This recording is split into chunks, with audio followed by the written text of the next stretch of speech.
Buenas, mi nombre es Agustina de Santi, soy docente del Departamento de Farmacología y hoy vamos a estar hablando de los antibióticos utilizados en las infecciones más prevalentes. Como objetivos de la clase nos vamos a plantear comprender la importancia del uso racional de estos medicamentos, comprender cómo se clasifican y de qué manera los estudiamos, y abarcar el perfil farmacológico de algunos grupos de antibióticos que no fueron abordados en teóricos anteriores dispuestos por el departamento. Bien, la definición del uso racional de medicamentos, que ustedes ya la conocen y que no escapa al uso racional de antibióticos, es aquella situación en donde los pacientes reciben la medicación adecuada, a las dosis adecuadas, durante un periodo de tiempo adecuado y al menor costo posible para ellos y para la comunidad. Esto adaptado a lo que son los antimicrobianos, que por antimicrobianos nosotros comprendemos antibióticos, antiparasitarios, antivirales, antifúngicos. El uso racional de antibióticos genera un uso costo efectivo que lo que hace es maximizar el efecto clínico buscado y minimizar lo que es el desarrollo de la resistencia a los antibióticos, que sabemos que es un problema de salud creciente, y más en los últimos años, y a su vez minimiza lo que es la toxicidad relacionada a los antibióticos, que como bien sabemos, y lo vamos a estar abordando, no están eximidos de efectos adversos. Entonces, para hacer un uso racional de los antibióticos, debido a la importancia que tiene, siempre debemos seguir los pasos de una terapéutica razonada, porque ustedes ya la conocen, propuesta por lo que es la guía de la buena prescripción de la OMS, ¿sí? No nos vamos a detener en cada uno de estos pasos, pero sí es importante recalcar algunos de estos pasos, como son a nivel del quinto y el sexto paso, ¿sí? Que lo que propone esta guía es, bueno, es dar información, instrucciones y advertencias de la prescripción que yo como médico voy a realizar, y que esto no es menor, ¿sí? Cuando se trata de prescribir este tipo de medicamentos que son los antibióticos, ¿sí? El paciente debe saber bien cómo debe tomar la medicación, principalmente en pediatría, por ejemplo, hay algunos preparados que son en forma de suspensiones, de jarabes, se deben dar instrucciones de cómo aprontar la medicación, de cómo debe recibir, ¿sí? Esa medicación. El periodo de tiempo es importante con este tipo de medicamentos, tiene un principio, esta prescripción tiene un principio y un fin, no deben tomarse por tiempos indeterminados. Como bien sabemos, se expone el paciente a efectos adversos y aumenta todo lo que tiene que ver con la resistencia bacteriana.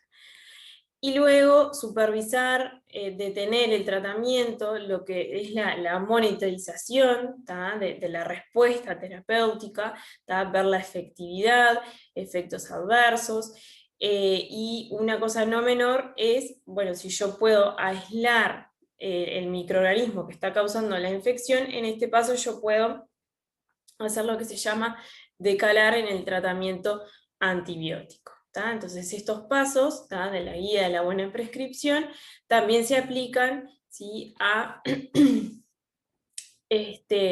lo que es la prescripción de antibióticos. Bien, y la efectividad del tratamiento antibiótico depende de múltiples factores, ¿sí? Pero principalmente depende de la interacción entre lo que es el huésped, el antibiótico y la bacteria, que se representa clásicamente en este triángulo que se denomina triángulo de Davis, ¿sí? Que son aspectos que yo tengo que tener en cuenta a la hora de seleccionar un antibiótico para hacer justamente una prescripción racional del mismo. Bueno, ¿y qué aspectos del huésped voy a tener en cuenta? Bueno, principalmente todo lo que tiene que ver con el sitio de la infección, ¿tá? Si es una infección superficial o profunda, ¿tá? Si está localizada en un parénquima, si está, por ejemplo, a nivel de la vejiga urinaria, si está a nivel del sistema nervioso central, ¿tá? Si hay abscesos, sabiendo que se va a dificultar la llegada del antibiótico a dicho nivel. Aspectos importantes, ¿no?, del paciente, sus comorbilidades, ¿tá?, que me van a determinar también el antibiótico que voy a elegir y si va a modificar aspectos de la farmacocinética o farmacodinamia del mismo, por ejemplo, insuficiencia renal, insuficiencia hepática, ¿tá?, el estado inmunitario del paciente, si es un paciente inmunodeprimido o no, las inmunizaciones, ¿tá?, que presenta, y esto también en pediatría, ¿tá?, me pueden hablar, ¿sí?, me puede hablar de qué agente etiológico puede estar principalmente involucrado, ¿tá? Por ejemplo, si es una paciente embarazada o no, o si están en periodo de lactancia o no, también me va a determinar el antibiótico que voy a elegir, ¿sí?, en esos aspectos. En cuanto al antibiótico, es fundamental conocer el mecanismo de acción y el espectro, ¿tá?, antimicrobiano de ese antibiótico, características fundamentales de su farmacocinética y farmacodinamia, fundamental que llegue o no al sitio de la infección, ¿tá?, eso va a ser un aspecto importante que me va a determinar la selección del antibiótico, características de su perfil de seguridad, o sea, de efectos adversos y de toxicidad, y bueno, las presentaciones farmacéuticas disponibles en el mercado. En cuanto a la bacteria, ¿tá?, fundamental saber si es una infección bacteriana o no, eso es como lo primero, ¿sí? Ver cuál es la etiología más probable según la epidemiología local, ¿sí? Y de esto enseguida se desprende los patrones de sensibilidad y resistencia a nivel local, ¿tá?, que yo tengo que saber para poder hacer una selección racional de mi antibiótico. Si es una infección que es monobacteriana o a múltiples microorganismos, eso también me va a determinar la selección del antibiótico. Si es una bacteria que se localiza a nivel intra o extracelular, también me va a determinar la selección porque voy a necesitar un antibiótico que se adapte a estas características. Esto, que es la clasificación, o sea, cómo podemos clasificar a los antibióticos, es un aspecto que al estudiante, cuando se enfrenta a este grupo de medicamentos, genera como bastante confusión o, bueno. Entonces, ¿cómo podemos clasificar a los antibióticos? Bueno, en un primer lugar lo podemos clasificar según su relación con la célula bacteriana, es decir, si ocasiona la lisis o la muerte de la célula bacteriana, ¿tá?, es decir, aquellos antibióticos que son bactericidas, ¿tá?, o si ocasiona la detención de su crecimiento, ¿tá?, es decir, aquellos que son bacteriostáticos, ¿tá?, es decir, no ocasionan la muerte de la célula bacteriana, sino que detienen su crecimiento. ¿Qué pasa con estos efectos? Que en realidad puede variar con la concentración del antibiótico en el sitio de la infección, es decir, algunos antibióticos pueden ser bactericidas a concentraciones altas y bacteriostáticos a bajas concentraciones, ¿tá? Eso puede variar. ¿De qué otra manera clasificamos en los antibióticos? Bueno, según su espectro antibacteriano, si es de espectro amplio o reducido, y según el mecanismo de acción, ¿tá? Una cosa importante es que el antibiótico va a ser bactericida o bacteriostático, va a estar muy enlazado con el mecanismo de acción del antibiótico. Por ejemplo, aquellos que actúan a nivel de la pared celular, como los betalactámicos, son bactericidas, ¿tá? Es decir, o sea, sabiendo el mecanismo de acción, yo puedo determinar si va a ser bactericida o bacteriostático a grandes rasgos. Entonces, pueden actuar a nivel de la pared celular, a nivel de lo que tiene que ver con el ADN bacteriano, ¿sí? En la transcripción del ADN bacteriano, a nivel de lo que es la síntesis proteica, ¿sí? Y a nivel de lo que son las vías metabólicas. ¿Ah?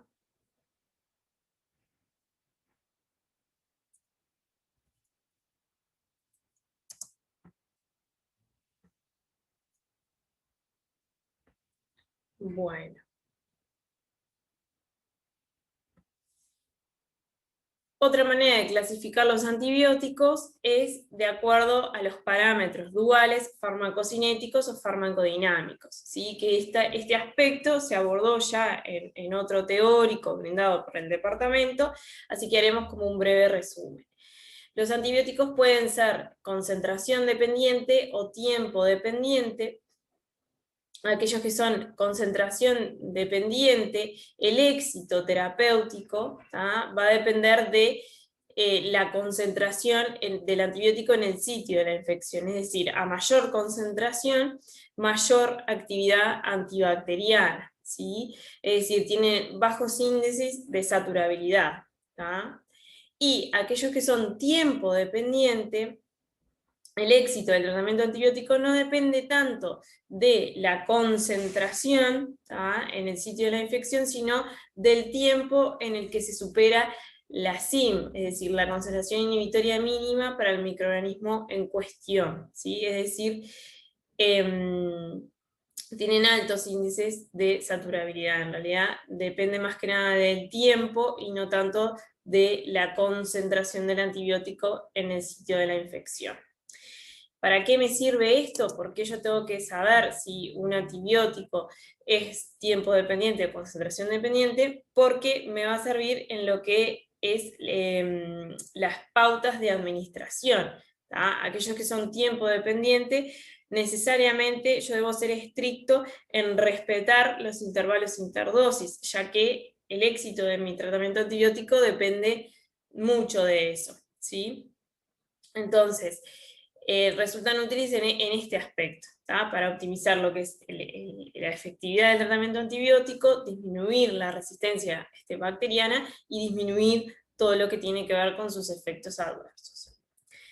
Bien, y comenzando con el perfil farmacológico de los antibióticos más utilizados en la práctica clínica, vamos a hablar un poquito de lo que son los macrólidos, ¿sí? Que sabemos que son un grupo de antibióticos cuyo mecanismo de acción es a nivel de la subunidad ribosomal 50S, lo que hacen es unirse de manera reversible a esta subunidad, impidiendo lo que tiene que ver la síntesis proteica bacteriana. De esto yo ya puedo asumir que se tratan de antibióticos bacteriostáticos, es decir, van a detener el crecimiento de la célula bacteriana, ¿sí? Los macrólidos son antibióticos que son tiempo dependiente y tienen lo que se llama un efecto postantibiótico, que se abrevia de manera EPA, que el efecto postantibiótico es una característica que tienen algunos antibióticos que aun cuando existen concentraciones indetectables de antibiótico en el sitio de la infección, continúa, ¿sí?, su efecto antibiótico. Esto en realidad sucede con algunos antibióticos que tienen acción, ¿sí?, sobre lo que tiene que ver la síntesis proteica, la síntesis de ADN, ¿sí? Y los macrólidos presentan esta característica. Entre ellos tenemos claritromicina, acitromicina, eritromicina, ¿sí? A destacar de su farmacocinética, que la eritromicina y la acitromicina, cuando se administran junto con los alimentos, disminuye su absorción. Aspectos fundamentales a recordar: son antibióticos muy liposolubles, que no se van a distribuir muy bien en los líquidos corporales, pero sí se concentran muy bien a nivel intracelular, atraviesan las barreras plasmáticas, ¿tá? Por lo tanto, son muy buenos antibióticos para infecciones que son intracelulares. Bien, y por, digamos, sus características físico-químicas, ¿no? Se metabolizan a nivel hepático y se excretan por vía biliar. Lo que sucede con los macrólidos es que al tener un metabolismo hepático y al ser, por ejemplo, la eritromicina y claritromicina inhibidores de los citocromos hepáticos, presentan muchas interacciones medicamentosas. ¿tá? Y de hecho se lanzó una alerta, ¿tá? De seguridad en 2020, ¿sí? Acerca de, bueno, de una interacción, ¿tá? De lo que es la eritromicina, ¿tá? Con un anticoagulante oral directo como es rivaroxaban, ¿tá? Y bueno, sus efectos cardiovasculares y su riesgo de sangrados, ¿no? Con esta medicación. Y a su vez se han descrito otras interacciones de este grupo de antibióticos, justamente por esta característica de ser inhibidores de los citocromos hepáticos. Por eso cada vez que administremos estos antibióticos debemos hacer una anamnesis farmacológica de qué otros medicamentos está recibiendo el paciente para poder estar atentos y monitorizar efectos adversos. Bueno, del espectro de acción, saber que bueno, cubre lo que es Mycoplasma pneumoniae, y Bordetella pertussis, entre otros microorganismos, y a destacar de sus efectos adversos, recordar que tienen bueno, ese efecto prokinético, que la eritromicina en el recién nacido se asoció con lo que es la estenosis hipertrófica del píloro, y saber que este grupo de antibióticos puede prolongar el intervalo QT, y bueno, generar arritmias, ¿tá? Como son arritmias malignas, ¿tá? Y que esto en pacientes que tienen un terreno predisponente, ¿tá? Un terreno cardiovascular predisponente, y sumado a otros factores de riesgo, como otros medicamentos que también prolongan el intervalo QT, puede ser riesgoso, ¿no? Bien, pasando a otro grupo de antibióticos que son las quinolonas, recordar que se clasifican en distintas generaciones, que la segunda generación son lo que se llaman las fluoroquinolonas, aquí tienen, ¿no? Representantes de cada generación y su espectro antibacteriano, y recordar que son un grupo de antibióticos que son muy buenos antibióticos, con un buen espectro de acción, pero que su uso irracional en los últimos años ha llevado a que, bueno, hay una gran resistencia a este tipo de antibióticos, y también cada vez más surgen alertas de seguridad, debido a efectos adversos por este grupo de antibióticos. Entonces, cada vez, bueno, las recomendaciones de las agencias reguladoras es restringir un poco el uso de este grupo de antibióticos, y seleccionar adecuadamente qué pacientes se benefician del tratamiento con quinolonas, y bueno, y siempre que se pueda tener otra alternativa terapéutica a las quinolonas, sería mejor. Justamente por esto, ¿no? Por la gran resistencia, por el aumento de efectos adversos, ¿sí? Bien, ¿cómo actúan las quinolonas? Bueno, actúan a nivel de lo que es el ADN bacteriano, ¿sí? Lo que hacen es, al actuar a nivel de lo que es la ADN girasa, estas enzimas bacterianas, generan una pérdida del superenrollamiento, ¿sí? Del ADN.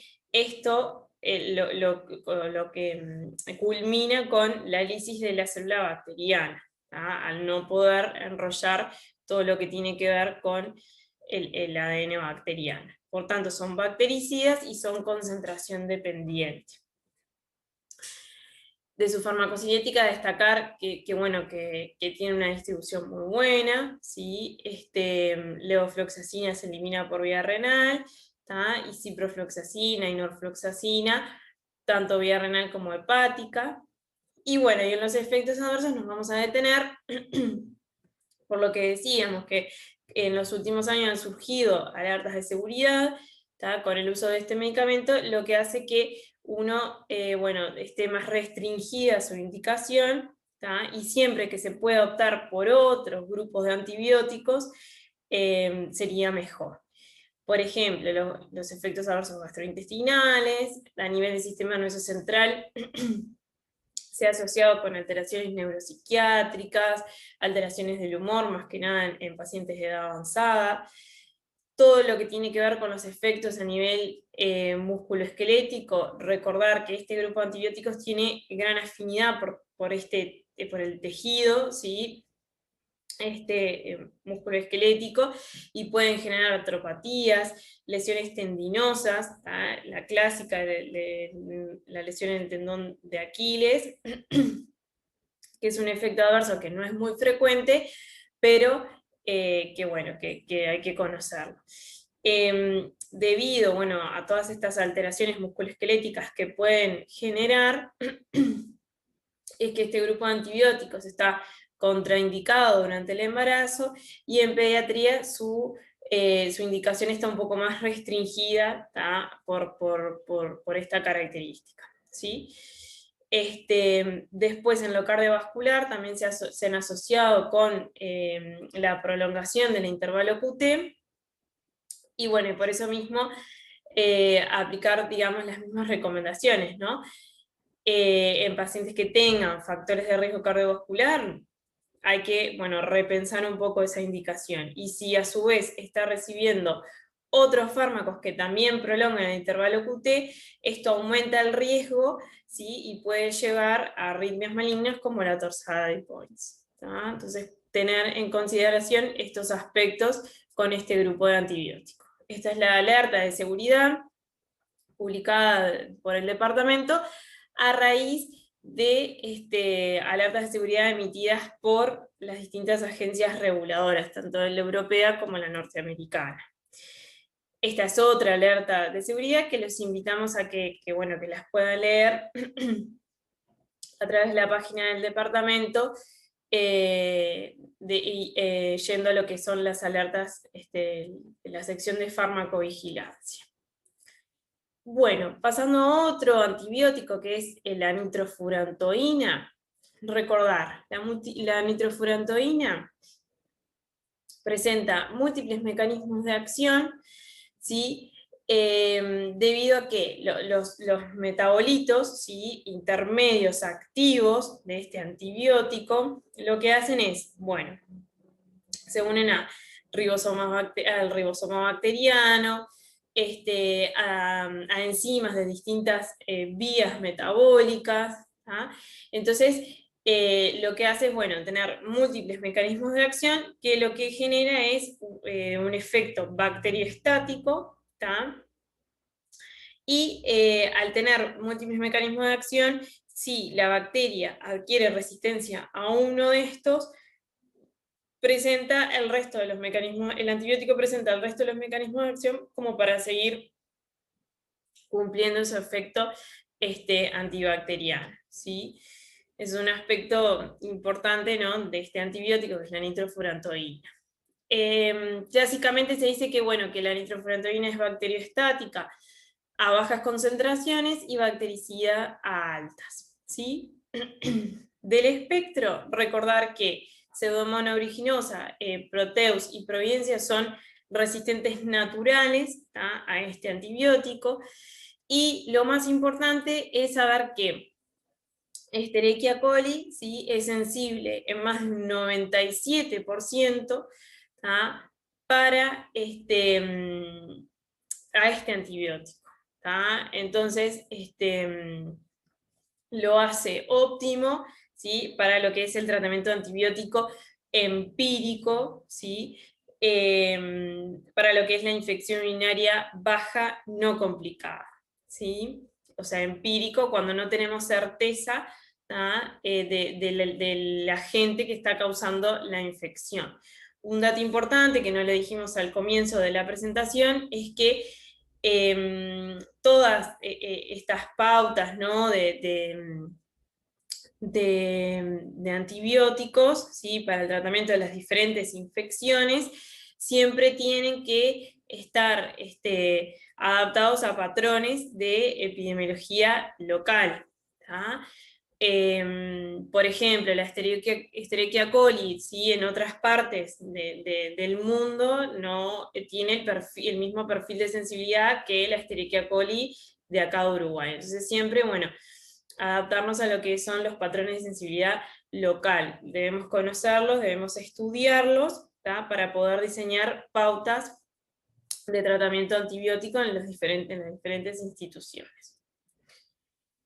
Bueno, cosas importantes, la nitrofurantoína a destacar es que tiene dos presentaciones, ¿sí? En micro y en macrocristales. ¿En qué cambian? Bueno, en lo que es la velocidad de absorción, ¿sí? La de microcristales, ¿sí? Se absorben rápidamente por vía oral. Eso genera un rápido, ¿sí? Pico plasmático que puede estar relacionado con algunos efectos adversos, ¿sí? Más que nada digestivos, que hacen que no se tolere muy bien este antibiótico.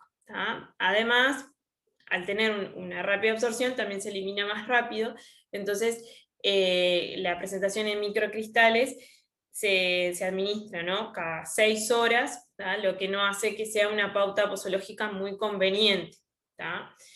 En cambio, la nitrofurantoína en macrocristales se absorbe y se excreta más lentamente. Eso genera un efecto más prolongado, un intervalo de interdosis cada 12 horas, y es mejor tolerada, no tiene tantos efectos adversos, estos que decíamos, los gastrointestinales, que son los más frecuentes, ¿sí? Entonces, importante las distintas presentaciones. De su eliminación se concentra muy bien a nivel de la vejiga urinaria, a nivel de la orina, que en este caso, al ser la principal indicación de la nitrofurantoína, el tratamiento de la infección urinaria baja no complicada, la hace totalmente óptima para el tratamiento de esta infección. Y bueno, se concentra muy bien allí y se elimina de manera inalterada a través de la orina. De los efectos adversos, destacar que los más frecuentes son los gastrointestinales, náuseas, vómitos, mucha intolerancia digestiva alta, que disminuye con la presentación en macrocristales, y que cuando se prescriba este antibiótico se le debe comunicar al paciente, para saber que, bueno, que es un efecto adverso que es frecuente,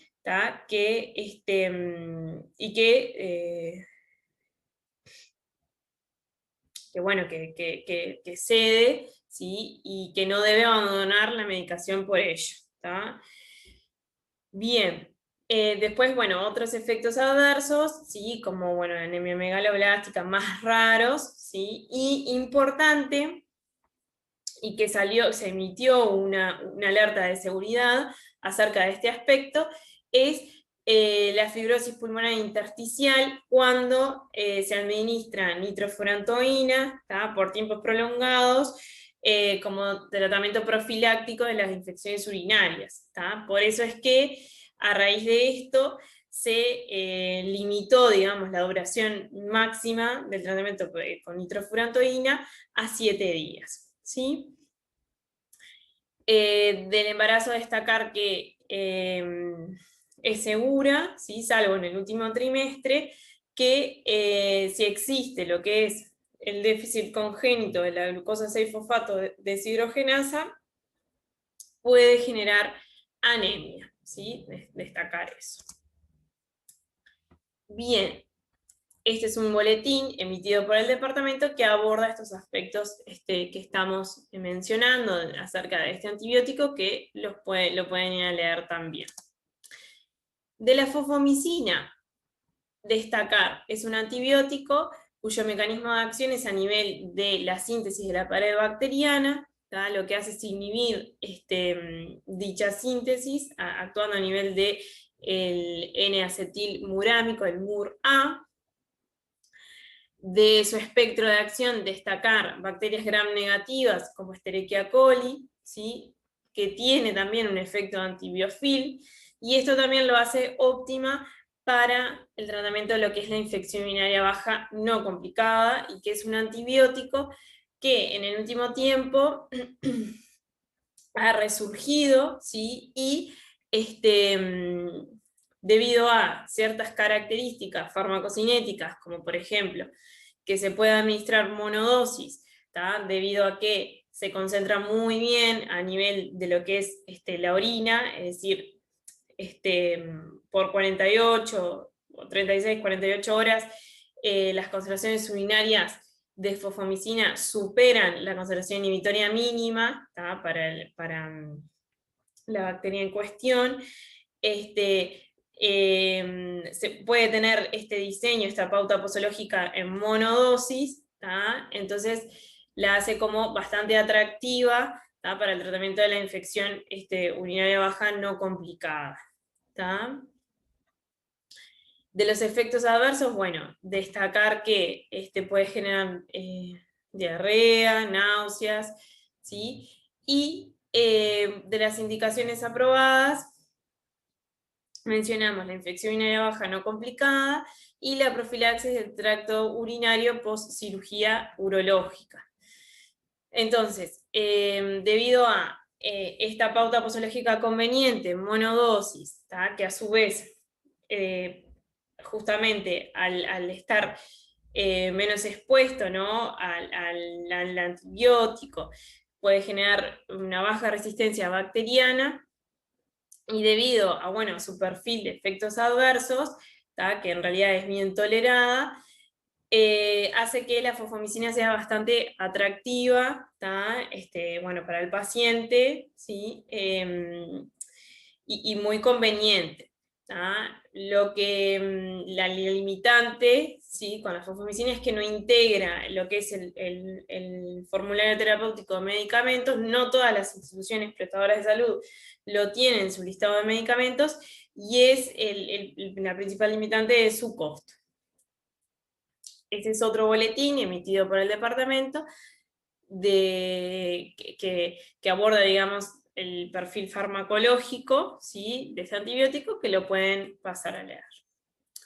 Continuando con otro antibiótico, que es la clindamicina, a destacar es que su mecanismo de acción es al mismo nivel que la acción de los macrólidos, ¿tá? Según la subunidad 50S, ¿tá? Por lo tanto, esto es pasible de interacciones farmacodinámicas, ¿tá? Recordar que tienen el mismo mecanismo de acción y no se debe administrar conjuntamente. Recordar que se elimina por vía biliar, presenta circulación enterohepática, genera cambios a nivel de la flora intestinal y puede generar una colitis por Clostridium difficile. Es un antibiótico cuyo espectro de acción cubre lo que es el Staphylococcus aureus meticinio sensible y meticinio resistente, y a epidermidis, por lo cual es un antibiótico que se utiliza mucho en lo que son las infecciones, una de las indicaciones, ¿no? En las infecciones de piel y partes blandas. Recordar la resistencia inducida por eritromicina, y de los efectos adversos que ya mencionamos.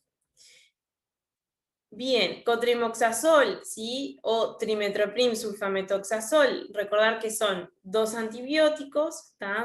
O sea, es una combinación a dosis fija de dos antibióticos. La pueden denominar así, cotrimoxazol sería como el nombre corto, ¿tá? Y el trimetoprim sulfametoxazol, cada uno de los compuestos por separado. Este antibiótico actúa en lo que es inhibiendo dos pasos, ¿tá? De la síntesis de ácido fólico bacteriano, ¿tá? Las sulfamidas inhiben a esta enzima denominada dihidropteroato sintetasa, Y el trimetoprim inhibe esta enzima que es la dihidrofolato reductasa. Al inhibir la síntesis del ácido fólico en dos sitios diferentes, esto genera un efecto que es sinérgico. Y bueno, justamente es un antibiótico que es bacteriostático, y es una combinación a dosis fija con esta relación 5:1 de sus componentes. Destacar que se elimina en un 80% por vía renal y en un 20% por vía hepática. De aspectos generales de los glicopéptidos, la vancomicina, ¿sí? También actúa a nivel de lo que es la pared celular bacteriana, ¿sí?